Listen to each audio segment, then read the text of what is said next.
History frames the present, not just as lessons of better or worse behavior, but also because today is the product of yesterday. The USA has participated in a number of wars, enough so that America is currently the world's champion at making war. There are many factors that contribute to US success in this field, but three stand out. The first is that by hook and by crook, American immigrants managed to occupy and control a wide swath of natural resources. The second reason, more honorable in our history, is that at various times and to various degrees, America welcomed freedom-loving people from birthplaces where they were less free. U.S. diversity in citizens' origins and experiences from various motherlands, essentially our more diversified human labor pool, contributed to our national success.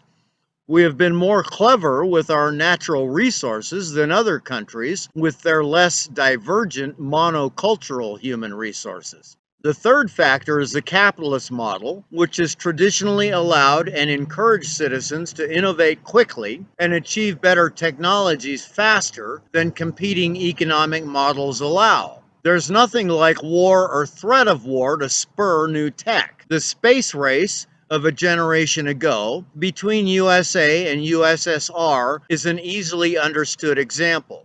The primary cause for war is one nation coveting its neighbor's real estate or resources, but racism or some otherism is usually required. Bear in mind, race is a fiction. Earlier in American history, immigrants from Italy and Ireland weren't considered white in the eyes of most of the broader settled population. There's nothing in human DNA that labels one man as black and his purported enemy as white, or one woman as American and her cousin across a political border as Canadian. When covetous national leaders decide to invade, if they want the wholehearted support of their troops and population, they must first find some means to convince their own citizens or subjects that the people on the other side of the border are not neighbors and fellow humans, but something less desirable, less worthy, thus killable. Variations in skin color or other easily identifiable physical characteristics makes the job of the propagandists that support national goals easier. When the U.S. finally joined the war against Nazi Germany and fascist Italy in support of our allies Great Britain and occupied France, it was a war against both aggression and racism. The European Axis members had labeled Jews,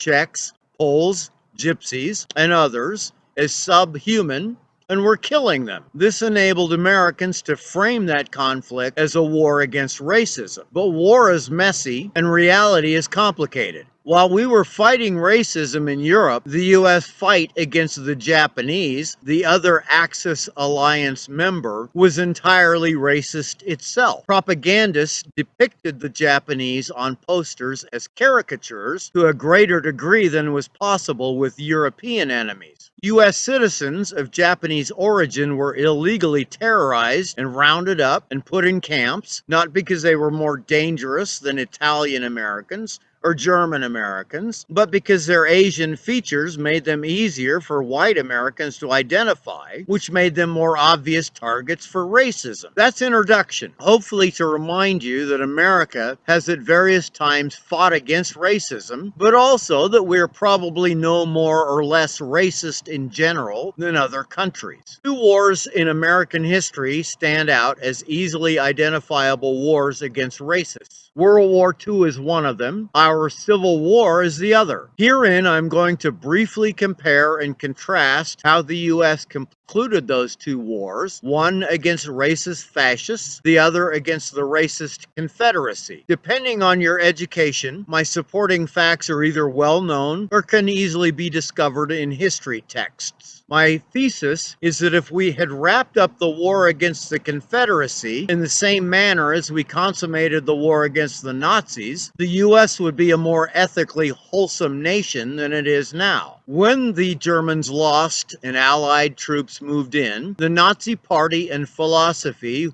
was essentially made illegal. Nazi symbols and statues of fascist leaders were removed, destroyed, burned, or recycled into their constituent materials. Allies, primarily the resource-abundant U.S. under the leadership of General Douglas MacArthur, took economic control of West Germany and rebuilt their devastated economy in America's free enterprise capitalist image. The motive, obviously, was to ensure that National Socialism would no longer be a threat and the world's future would be safer. Without symbols like the swastika and pictures of Adolf Hitler and copies of Mein Kampf in plain view, around which chronic racists might continue to coalesce, the threat of Nazi reemergence was minimized. The primary accomplishment of the American Civil War's conclusion was freeing African American slaves. The 16th president, Abraham no middle name Lincoln, planned to do more regarding integrating the black population into society, as well as help rebuild the economy in the previously Confederate states, much like MacArthur did for Germany 8 decades later. Both actions would have strengthened America greatly,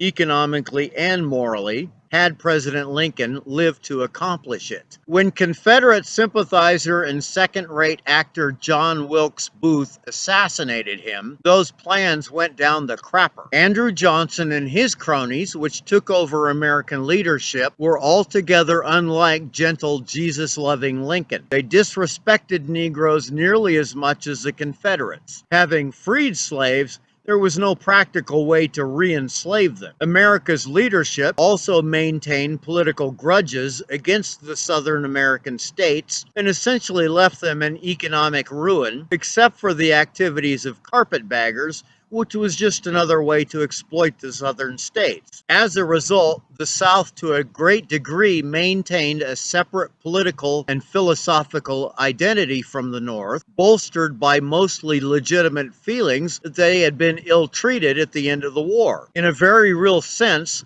the Confederacy didn't disappear, it just went underground. But not so underground that their symbols were verboten. Unlike the victory over Germany, Confederate symbols like the battle flag and statues and other depictions of racist leaders were not deemed offensive enough to be made illegal, thus remained in plain view for haters to continue to rally around while proclaiming the South will rise again. Racist Nazis and racist Confederates are morally equivalent. American soldiers dreamed of getting the chance to assassinate Hitler, just as Confederate soldiers dreamed of killing Lincoln. The Confederates were the mortal enemies of the Union. Had they prevailed, they would have invaded and burned free America to the ground in precisely the same way Nazis would have. If you dare, please participate in this thought experiment with me. Imagine an alternate history and different political alliances in which, in 1939, an anti-African Confederacy had existed in Europe instead of on the American continent. Imagine in the 1860s, anti-Jewish Nazis within the U.S. had engaged in civil war. In this alternate history, by 2020, a few haters of blacks would occasionally emerge in Europe, but without symbols like statues of Jefferson Davis, Robert E. Lee, and Stonewall Jackson, as well as the Confederate battle flag to rally around, it wouldn't easily gain traction. If the U.S. had fought Nazis in the American South instead of Confederates, the conclusion, as reflected by actual history, would be morally equivalent to allowing them to maintain their swastikas and statues of Hitler, Himmler, Göring, and Eichmann within our borders. Had this happened, Jews and their supporters right now would be trying to topple those statues, and Mississippi would have just now voted to take the swastika off the corner of their state flag. Taking this thought experiment to its logical conclusion, the American president would now be advocating that Nazis should be considered to be a part of Americans' heritage. She or he would be fighting tooth and nail to keep statues of Hitler and Göring in place in Richmond, the seat of this theoretical Nazi uprising, within the borders of the U.S., and would be complaining that NASCAR has finally agreed that fans waving swastika flags is as racist and hateful as liberal defenders of northern U.S. anti-racist policies have been saying for years. Is that your America? Having reframed this for you, unless there's a rational argument to be made that somehow Nazis or Confederates or any other hateful racist movement should ever be proudly defended as a legitimate aspect of free America's cultural heritage, I hope you can understand that when I see the Confederate battle flag flying from a pickup or depicted on Mississippi's